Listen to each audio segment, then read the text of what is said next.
ಕರ್ನಾಟಕದ ದೊಡ್ಡ ದುರಂತ, ಇಸ್ರೋ ಕಟ್ಟಿದ ಕನ್ನಡಿಗನ ನಿರ್ಲಕ್ಷ್ಯ, ಕಲಾಂರ ಗುರು ಸಾರಾಭಾಯಿ ನೆರಳು, ಭಾರತ ಬಾಹ್ಯಾಕಾಶ ಶಿಲ್ಪಿ ಈ ಕನ್ನಡಿಗ.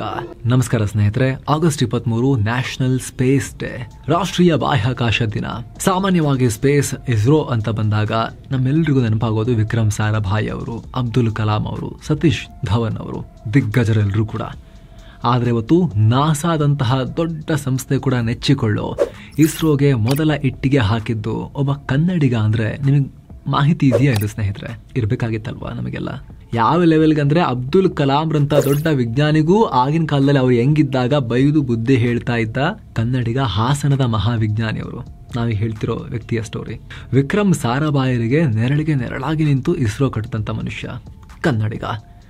ಬನ್ನಿ, ಇವತ್ತಿನ ವರದಿಯಲ್ಲಿ ಈ ಹೆಮ್ಮೆಯ ಕನ್ನಡಿಗನ ಬಗ್ಗೆ ನಾವು ತಿಳ್ಕೊಳ್ಳೇಬೇಕು. ಇಲ್ಲಾಂದ್ರೆ ಅವರ ಸೇವೆಗೆ ಮಾಡಿರೋ ಅನ್ಯಾಯ ಆಗುತ್ತೆ ತಿಳ್ಕೊಂಡಿಲ್ಲ ಅಂದ್ರೆ ನಾವು. ಸ್ನೇಹಿತರೆ, ನೀವಾಗ ನೋಡ್ತಾ ಇದ್ದೀರಲ್ಲ, ಇದು 60ರ ದಶಕದಲ್ಲಿ ರಾಕೆಟ್ ಸೈನ್ಸ್ ಬಗ್ಗೆ ತಿಳ್ಕೊಳ್ಳೋಕ್ಕಾಗಿ ಇಸ್ರೋ ವಿಜ್ಞಾನಿಗಳು ಅಮೆರಿಕದ ನಾಸಾಗೆ ಹೋಗಿದ್ದ ಫೋಟೋ. ಪಂಚ ಪಾಂಡವರು ಅನ್ನೋ ತರ ಇವರನ್ನ ಇಸ್ರೋ ಹುಟ್ಟು ಹಾಕಿದ 7 ಪೈನೀರ್ಸ್ ಅಂತ ಕರೀತಾರೆ. ಇದರಲ್ಲಿ ಎಡಗಡೆಯಿಂದ ಮೊದಲಿಗೆ ಆರ್ ಅರಾಮುದನ್, ಎರಡನೇವರು ಅಬ್ದುಲ್ ಕಲಾಂ, ಬಲಗಡೆ ಕೊನೆಯಲ್ಲಿ ಈಶ್ವರ್ ದಾಸ್, ಅವ್ರ ಪಕ್ಕದಲ್ಲಿ ಇನ್ನೊಬ್ರು ವಿಜ್ಞಾನಿ ಇದ್ದಾರೆ.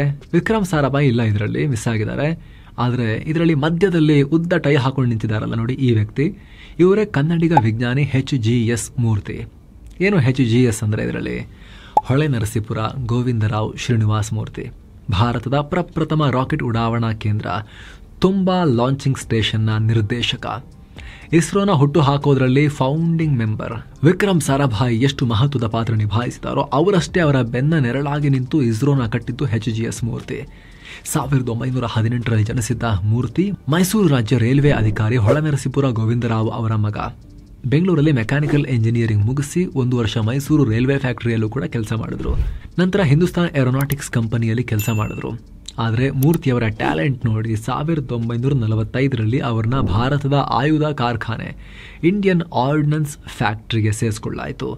ಮಹಾರಾಷ್ಟ್ರದ ಅಂಬರ್ನಾಥ್ನಲ್ಲಿರೋ ಫ್ಯಾಕ್ಟರಿಗೆ ಅಸಿಸ್ಟೆಂಟ್ ವರ್ಕ್ ಮ್ಯಾನೇಜರ್ ಆಗಿ ನೇಮಕ ಆದರು. ಅಲ್ಲಿ ಮೂರ್ತಿಯವರು ನಮ್ಮ ಸೇನೆಗಾಗಿ ಶಸ್ತ್ರಾಸ್ತ್ರಗಳ ಡಿಸೈನಿಂಗ್ ಮಾಡೋದು ಮತ್ತು ಆಯುಧ ತಯಾರಿಕೆ ಮಾಡೋದು, ಅದರಲ್ಲಿ ಕೆಲಸ ಮಾಡಿದ್ರು. ಫಸ್ಟ್ ಕ್ಲಾಸ್ ಆಫೀಸರ್, ಒಳ್ಳೆಯ ಸಂಬಳ ಇತ್ತು. ಆದರೆ 1962ರಲ್ಲಿ ದಿಢೀರಂತ ಭಾರತದ ಸ್ಪೇಸ್ ಪ್ರೋಗ್ರಾಮ್ನ ಸೇರ್ಕೊಂಡ್ರು ಅನ್ನೋಕ್ಕಿಂತ ಹೆಚ್ಚಾಗಿ ವಿಕ್ರಮ್ ಸಾರಾಭಾಯಿ ಅವರು ಇವ್ರು ಬೇಕು ಅಂತ ಸೇರಿಸ್ಕೊಳ್ತಾರೆ. ಯಾಕಂದ್ರೆ ಆಗಿನೂ ಏರೋನಾಟಿಕ್ಸ್ ರಾಕೆಟ್ ಸೈನ್ಸ್ ಭಾರತದಲ್ಲಿ ಅಂಬೆಗಾಲಿಡ್ತಾ ಇತ್ತು. ಶಸ್ತ್ರಾಸ್ತ್ರ ಹಾಗೂ ಪ್ರೊಜೆಕ್ಟೈಲ್ಗಳ ಡಿಸೈನ್ ಬಗ್ಗೆ ಅನುಭವ ಹೊಂದಿದ್ದು ಮೂರ್ತಿಯವರು ಮಾತ್ರ. 24 ವರ್ಷ ಎಕ್ಸ್ಪೀರಿಯನ್ಸ್ ಆಲ್ರೆಡಿ ಅವರಿಗೆ ಈ ಕ್ಷೇತ್ರದಲ್ಲಿತ್ತು. ಹೀಗಾಗಿ ರಾಕೆಟ್ ಡಿಸೈನ್ ಮಾಡೋಕೆ, ಲಾಂಚಿಂಗ್ ಸ್ಟೇಷನ್ ನಿರ್ಮಾಣ ಮಾಡೋಕೆ ಇವರೇ ಸರಿ ಅಂಥೇಳಿ ವಿಕ್ರಮ್ ಸಾರಾಭಾಯಿ ಅವರು ಇವ್ರನ್ನ ಕಾಂಟ್ಯಾಕ್ಟ್ ಮಾಡಿ ಕರೆಸ್ಕೊಳ್ತಾರೆ.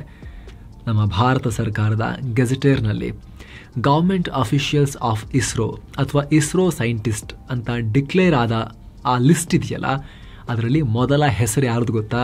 ಕನ್ನಡಿಗ HGS ಮೂರ್ತಿ ಅವರದ್ದು. ಕಲಾಂ ಇಸ್ರೋಗೆ ಸೇರಿಸಿದ್ದು ಮೂರ್ತಿಯವರು ಮೊದಲ ಸಲ ಆ ತುಂಬಾ ರಾಕೆಟ್ ಸ್ಟೇಷನ್ ನ ಜಾಗವನ್ನು ನೋಡಿದಾಗ, ಬರಕ್ಕಿಂತ ಮುಂಚೆ ಆ ಜಾಗವನ್ನು ನೋಡಿದಾಗ ಸಾರಾಭಾಯಿ ಅವರಿಗೆ ಕೇಳಿದ್ರು, ಇದೇನಿದು ಚರ್ಚ್ ಮತ್ತು ಬೀಚ್ ಇದೆ, ಇಲ್ಲಿ ಹೆಂಗೆ ರಾಕೆಟ್ ಹಾರಿಸೋದು, ಇಲ್ಲಿ ಜಾಗ ಎಲ್ಲಿದೆ ಸೆಂಟರ್ ಎಲ್ಲಿದೆ ಅಂತ ಕೇಳಿದ್ರು.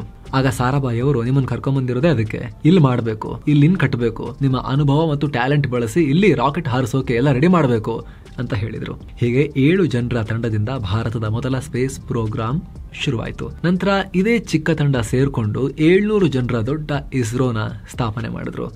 ಇದರಲ್ಲಿ ಮೂರ್ತಿ ಮಹತ್ವದ ಪಾತ್ರ ನಿಭಾಯಿಸಿದ್ರು. ನಂಬಿ ನಾರಾಯಣನ್, ಅಬ್ದುಲ್ ಕಲಾಂ, ಮಾಧವನ್ ನಾರಾಯಣನ್ರಂತಹ ದಿಗ್ಗಜ ಸೈಂಟಿಸ್ಟ್ಗಳನ್ನ ಇಸ್ರೋಗೆ ಸೇರಿಸಿದ್ದು HGS ಮೂರ್ತಿ ಅವರು ಬಂದು, ನೋಡಿ ಇಲ್ಲಿ ನಂಬಿ ನಾರಾಯಣನ್ ಅನ್ನೋರು ಇಂಟರ್ವ್ಯೂಗೆ ಬಂದಿದ್ದಾರೆ ಅಂತ ಹೇಳಿದ್ರೆ ಸಾಕು, ವಿಕ್ರಮ್ ಸಾರಾಭಾಯಿ ಅವರು ಸೈನ್ ಹಾಕಿ ಅಪಾಯಿಂಟೆಡ್ ಅಂತ ಹೇಳಿ ಕಳಿಸ್ತಾ ಇದ್ರಂತೆ. ವಿಕ್ರಮ್ ಸಾರಾಭಾಯಿ HGS ಮೂರ್ತಿ ಅವರನ್ನ ಅಷ್ಟು ನಂಬಿದ್ರು. ವಿಕ್ರಮ್ ಸಾರಾಭಾಯಿ ಅವರು ತಮ್ಮ ಯಾವುದೇ ಯೋಜನೆ ಇದ್ರೂ ಕೂಡ ಮೊದಲು ಹೇಳ್ತಾ ಇದ್ದಿದ್ದು HGS ಮೂರ್ತಿ ಅವರಿಗೆ. ಏನೇ ಪ್ರಾಜೆಕ್ಟ್ ಇದ್ರು ಮೊದಲು ಮೂರ್ತಿಯವರ ಕೈಗೆ ಆ ಫೈಲ್ ಕೊಡ್ತಾ ಇದ್ರು.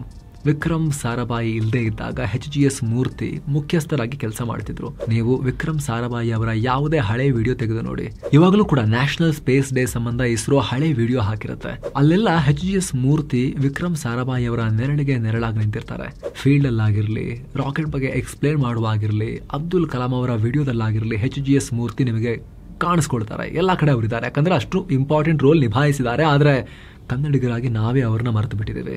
ಹಾಗಾಗಿ ಅವ್ರನ್ನ ನೆನಪು ಮಾಡಿಕೊಳ್ಳಲೇಬೇಕಾಗಿರೋ ಸಂದರ್ಭ ಇದು. ಏನು ಸ್ನೇಹಿತರೆ, ವರದಿಯಲ್ಲಿ ಮುಂದುವರಿಯುವ ಮುನ್ನ 7 Sands ಟೂರಿಸಂ ಕಂಪನಿ ಕಾಶಿ ಅಯೋಧ್ಯೆಗೆ ಮತ್ತೊಂದು ಟ್ರಿಪ್ ಅನ್ನ ಆಯೋಜಿಸಿದೆ. ಆಫರ್ ಪ್ರೈಸ್ ಕೇವಲ 29,700 ರೂಪಾಯಿ ಮಾತ್ರ. ಕಾಶಿ, ಅಯೋಧ್ಯೆ, ತ್ರಿವೇಣಿ ಸಂಗಮ, ಸಾರನಾಥ 3 ನೈಟ್ 4 ಡೇಸ್ ಟ್ರಿಪ್ ಇದು. ಈ ಪ್ಯಾಕೇಜ್ ಅಲ್ಲಿ ಫ್ಲೈಟ್ ಟಿಕೆಟ್ಸ್ 3 ಸ್ಟಾರ್ ಹೋಟೆಲ್ ನಲ್ಲಿ ಸ್ಟೇ, ಆಲ್ ಮೀಲ್ಸ್, ದೇವರ ದರ್ಶನ, ಎಸಿ ಟ್ರಾನ್ಸ್ಪೋರ್ಟ್ ವ್ಯವಸ್ಥೆ, auto charges, 24/7 Kannada tour manager ಸೌಲಭ್ಯ ಹಾಗೂ ಹಿರಿಯ ನಾಗರಿಕರಿಗೆ ವಿಶೇಷ ಕೇರ್ ಇರುತ್ತೆ. ಹೊರಡೋ ದಿನ 15 ಸೆಪ್ಟೆಂಬರ್ 2025. ಕೆಲವೇ ಸೀಟುಗಳು ಲಭ್ಯ. ಆಸಕ್ತರು ಈ ನಂಬರ್ಗೆ ಕಾಲ್ ಮಾಡೋ ಮೂಲಕ ನಿಮ್ಮ ಸೀಟ್ ಅನ್ನ ಕೂಡ ಬುಕ್ ಮಾಡಿ. ಬನ್ನಿ ಈಗ ವರದಿಯಲ್ಲಿ ಮುಂದುವರಿಯೋಣ. ಕಲಾಂಗೆ ಬುದ್ಧಿ ಹೇಳಿದ್ದ ಮೂರ್ತಿ. ಆರಂಭದಲ್ಲಿ ನಿಮ್ಗೆ ಗೊತ್ತಾಗಿದೆ, ಈಗ ಸ್ಪೇಸ್ ಪ್ರೋಗ್ರಾಮ್ ನಲ್ಲಿ 7 ಜನ ಇದ್ದಿದ್ದು. ಇದರಲ್ಲಿ ಬಹುತೇಕ ಎಲ್ಲರೂ ಯುವ ಸೈಂಟಿಸ್ಟ್ಗಳು. ಹೀಗಾಗಿ ತಂಡವನ್ನ ಲೀಡ್ ಮಾಡೋದಕ್ಕೂ ಇವರು ಎಕ್ಸ್ಪೀರಿಯನ್ಸ್ಡ್ ಇರೋರು ಸೂಟ್ ಆಗ್ತಾರೆ ಅಂತ ಹೇಳಿ ವಿಕ್ರಮ್ ಸಾರಾಭಾಯಿ ಅವರು ಬೇಕು ಅಂತಲೇ ಸೀನಿಯರ್ ಆಗಿದ್ದ ಮೂರ್ತಿ ಅವ್ರನ್ನ ಸೇರಿಸ್ಕೊಂಡಿದ್ರು. ಮೂರ್ತಿ ಅವರಿಗೆ ಆಗ 45 ವರ್ಷ ವಯಸ್ಸು. ಅವರೇ ಸೀನಿಯರ್. ಆ 7 ಜನರಲ್ಲಿ ಮದುವೆಯಾಗಿ ಫ್ಯಾಮಿಲಿ ಇದ್ದಿದ್ದು, ಅಷ್ಟು ಸೀನಿಯರ್ ಇದ್ದಿದ್ದು ಇವರು ಮಾತ್ರ. ಸಾರಾಭಾಯಿ ಅವ್ರಿಗಿಂತಲೂ 1 ವರ್ಷ ಸೀನಿಯರ್ ಇವರು. ಮೂರ್ತಿ ಎಷ್ಟು ಸ್ಟ್ರಿಕ್ಟ್ ಇದ್ರು ಮತ್ತು ಸಾರಾಭಾಯಿ ಹಿರಿಯರನ್ನ ಜೊತೆಗಿಟ್ಕೊಂಡಿದ್ದು ಹೇಗೆ ವರ್ಕ್ ಆಗ್ತಿತ್ತು ಅಂದ್ರೆ, ಒಂದ್ಸಲ ಅಬ್ದುಲ್ ಕಲಾಂ ಸಂಬಂಧ ಅವರ ತಂದೆಯಿಂದ ಕಂಪ್ಲೇಂಟ್ ಬಂದಿರುತ್ತೆ. ವರ್ಕೋಹಾಲಿಕ್ ಆಗಿದ್ದ, ಅಂದ್ರೆ ಕೆಲಸದಲ್ಲಿ ಯಾವಾಗಲೂ ಮುಳುಗ್ ಹೋಗ್ತಿದ್ದ ಅಬ್ದುಲ್ ಕಲಾಂ ಅವರು ಕೆಲಸ ಅಂತ ನಿಂತ್ರೆ ಮನೆ ಮಠ ಎಲ್ಲ ಮರೆತು ಬಿಡ್ತಾ ಇದ್ರು. ತಮ್ಮ ಸ್ವಂತ ಊರು ಪಕ್ಕದ ರಾಜ್ಯದಲ್ಲೇ ಇದ್ರು ಕೂಡ ತಿಂಗಳಾನ್ಗಟ್ಟಲೆ ಮನೆಗೆ ಹೋಗ್ತಿರ್ಲಿಲ್ಲ, ಲೆಟರ್ ಕೂಡ ಬರಿತಾ ಇರಲಿಲ್ಲ, ಕಮ್ಯುನಿಕೇಶನ್ ಇಟ್ಕೊಳ್ತಾ ಇರಲಿಲ್ಲ. ಒಂದ್ಸಲ ಅಂತೂ 3 ತಿಂಗಳು ರಾಮೇಶ್ವರಂ ಕಡೆಗೆ ಮುಖನೂ ಹಾಕಿರಲಿಲ್ಲ ಅಬ್ದುಲ್ ಕಲಾಂ ಅವರು. ಲೆಟರ್ ಕೂಡ ಬರೆದಿರಲಿಲ್ಲ. ಇದರಿಂದ ಗಾಬರಿಯಾದ ಕಲಾಂರ ತಂದೆ ಜಲಾಲುದ್ದೀನ್ ತಲೆಗೆಟ್ಟು ಹುಡ್ಕೊಂಡು ಸೀದಾ ತಿರುವನಂತಪುರಂಗೆ ಬಂದಿರ್ತಾರೆ. ಬಂದು ಮೂರ್ತಿ ಅವ್ರನ್ನ ಮೀಟ್ ಮಾಡ್ತಾರೆ. ನೋಡಿ, ಈ ಹುಡುಗ ಕಮ್ಯುನಿಕೇಶನ್ ಎಲ್ಲ ಏನು ಅನ್ಕೋಬೇಕು ನಾವು, ಭಯ ಆಗಲ್ವ ನಮಗೆ ಅಂತ. ಆಗ ಅಬ್ದುಲ್ ಕಲಾಂರನ್ನ ಕರೆದ HGS ಮೂರ್ತಿ ಅವರು ಸರಿಯಾಗಿ ಕ್ಲಾಸ್ ತಗೊಂಡಿದ್ರು. ಕೆಲಸ ಎಷ್ಟೇ ಇರಲಿ, ಫ್ಯಾಮಿಲಿ ಕೂಡ ಇಂಪಾರ್ಟೆಂಟ್, ಕಮ್ಯುನಿಕೇಶನ್ ಇಟ್ಕೊಂಡಿಲ್ಲ ಅಂದ್ರೆ ಏನ್ ಕತೆ, ಅವ್ರಿಗೆ ಭಯ ಆಗಲ್ವಾ ಅಂತ ಹೇಳಿ ಕಳಿಸಿದ್ರು. ಈಗಿಂದೀಗಲೇ ನಿಮ್ಮ ತಂದೆಯೊಂದಿಗೆ ಊರಿಗೆ ಹೋಗು ಅಂತ ಹೇಳಿ ಕಲಾಂರನ್ನ ಗದರಿ ಕಳಿಸಿದ್ರಂತೆ. ಆದ್ರೆ ಕಲಾಂ ನೋಡಿ ಎಂತ ಹಠವಾದಿ, ಕಾಯಕ ಯೋಗಿ ಅಂದ್ರೆ, ಆಯ್ತು ಸರ್ ಅಂತ ಹೋದವರು ಮರುದಿನ ವಾಪಸ್ ಆಫೀಸಿಗೆ ಬಂದಿದ್ರು. ಅಂದ್ರೆ ತಮ್ಮ ತಂದೆಯವರನ್ನ ಬಿಟ್ಟು ಮತ್ತೆ ವಾಪಸ್ ಬಂದಿದ್ರು. ನಂತರ 2003ರಲ್ಲಿ ಕಲಾಂ ರಾಷ್ಟ್ರಪತಿಗಳಾದಾಗ ಗುರುಗಳನ್ನ ಮರ್ತಿರ್ಲಿಲ್ಲ.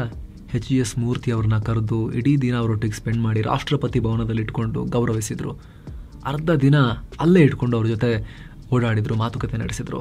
ಸ್ನೇಹಿತರ, ನಂತರ ವಿಶ್ವಸಂಸ್ಥೆಯಲ್ಲಿ ಭಾರತದ ರಾಯಭಾರಿಯಾಗೂ ಕೂಡ ಕೆಲಸ ಮಾಡ್ತಾರೆ. ಬಳಿಕ ಮಹಾರಾಷ್ಟ್ರದ ಅಮರ್ನಾಥ್ನಲ್ಲಿ ಇಸ್ರೋದ ಮಷಿನ್ ಟೂಲ್ ಪ್ರೊಟೋಟೈಪ್ ಫ್ಯಾಕ್ಟ್ರಿ ಅಲ್ಲಿ ಕೆಲಸ ಮಾಡ್ತಾರೆ. ಸ್ಪೇಸ್ ಅಧ್ಯಯನಕ್ಕಾಗಿ space science and technology centre, ಈಗ ವಿಕ್ರಮ್ ಸಾರಾಭಾಯಿ ಸ್ಪೇಸ್ ಸೆಂಟರ್ ಆಗಿದೆಯಲ್ಲ, ಇದರ ಸ್ಥಾಪನೆಯಲ್ಲೂ ಕೂಡ HGS ಮೂರ್ತಿಯವರು ದೊಡ್ಡ ರೋಲ್ ನಿಭಾಯಿಸಿದ್ದಾರೆ. ಮೂರ್ತಿಯವರಿಗೆ ಪದ್ಮಶ್ರೀ ಪ್ರಶಸ್ತಿ ಕೂಡ ಕೊಡಲಾಯಿತು. ಇಸ್ರೋದಲ್ಲಿ ವಿಕ್ರಮ್ ಸಾರಾಭಾಯಿ ಅವರ ನಂತರ ಯಾರಿಗಾದ್ರೂ ಪದ್ಮಶ್ರೀ ಸಿಕ್ಕಿದ್ರೆ ಅದು ಮೂರ್ತಿ ಅವರಿಗೆ, ನಮ್ಮ ಕನ್ನಡಿಗ ವಿಜ್ಞಾನಿ ಮೂರ್ತಿ ಅವರಿಗೆ. ಆದ್ರೆ ಕನ್ನಡಿಗರೇ ಇವ್ರ ಬಗ್ಗೆ ಜಾಸ್ತಿ ಸೆಲೆಬ್ರೇಟ್ ಮಾಡಲಿಲ್ಲ. ನಮ್ಮ ರಾಜ್ಯ ಬಿಡಿ, ಖುದ್ದು ಅವರ ಸ್ವಂತವರು ಹೊಳೆನರಸೀಪುರದಲ್ಲಿ HGS ಮೂರ್ತಿ ಅಂದ್ರೆ ಯಾರಿಗೂ ತುಂಬಾ ಚೆನ್ನಾಗಿ ಗೊತ್ತಿಲ್ಲ. ನಾವು ಕೂಡ VP ಬಾಗಂಗಾಧರನ್ ಅನ್ನೋ ಕೇರಳದ ಸೈಂಟಿಸ್ಟ್ ಒಬ್ರು ಬರೆದ ಪುಸ್ತಕದಿಂದ ಮಾಹಿತಿ ಕಲೆ ಹಾಕಬೇಕಾಯ್ತು. ಇದ್ರ ಬಗ್ಗೆ ನಮಗೆ ಮಾಹಿತಿ ಕೊಟ್ಟಿದ್ಯಾರು, ಈ ಪುಸ್ತಕದ ಬಗ್ಗೆ ಮತ್ತು ಓವರಾಲ್ HGS ಮೂರ್ತಿ ಅವರ ಬಗ್ಗೆ. ಸ್ನೇಹಿತರೆ, ಇಸ್ರೋದಲ್ಲಿ ಈಗ ಕೆಲಸ ಮಾಡ್ತಿರೋ ಕನ್ನಡಿಗ ವಿಜ್ಞಾನಿ ಶ್ರೀನಾಥ್ ರತ್ನಕುಮಾರ್ ಅವರು. ಈ ಹಿಂದೆ ನಾವು ಇವ್ರನ್ನ ಪಾಡ್ಕಾಸ್ಟ್ ನಲ್ಲೂ ಕೂಡ ಮಾತನಾಡಿಸಿದ್ವಿ. ಈ ಪಾಡ್ಕಾಸ್ಟ್ ನಲ್ಲಿ ನೀವು ನೋಡಿರಬಹುದು.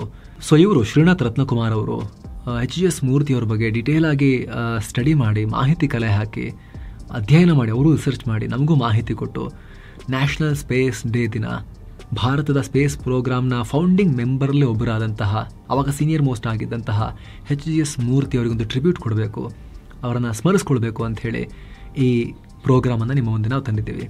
ಇದನ್ನು ಎಷ್ಟಾಗುತ್ತಷ್ಟು ಜನಕ್ಕೆ ಶೇರ್ ಮಾಡಿ ಸ್ನೇಹಿತರೆ. ಪ್ರತಿಯೊಬ್ಬ ಕನ್ನಡಿಗರಿಗೂ ಗೊತ್ತಿರಬೇಕಾಗಿರೋ ವಿಚಾರ, ಹೆಮ್ಮೆ ಪಡಬೇಕಾಗಿರೋ ವಿಚಾರ ಇದು. ಹಾಗೆ ಮತ್ತೊಮ್ಮೆ ನ್ಯಾಷನಲ್ ಸ್ಪೇಸ್ ಡೇನ ಶುಭಾಶಯಗಳು ನಿಮಗೂ ಕೂಡ. Thank you so much. ಮತ್ತೆ ಭೇಟಿ ಆಗ್ತಿರೋಣ. ನಮಸ್ತೆ.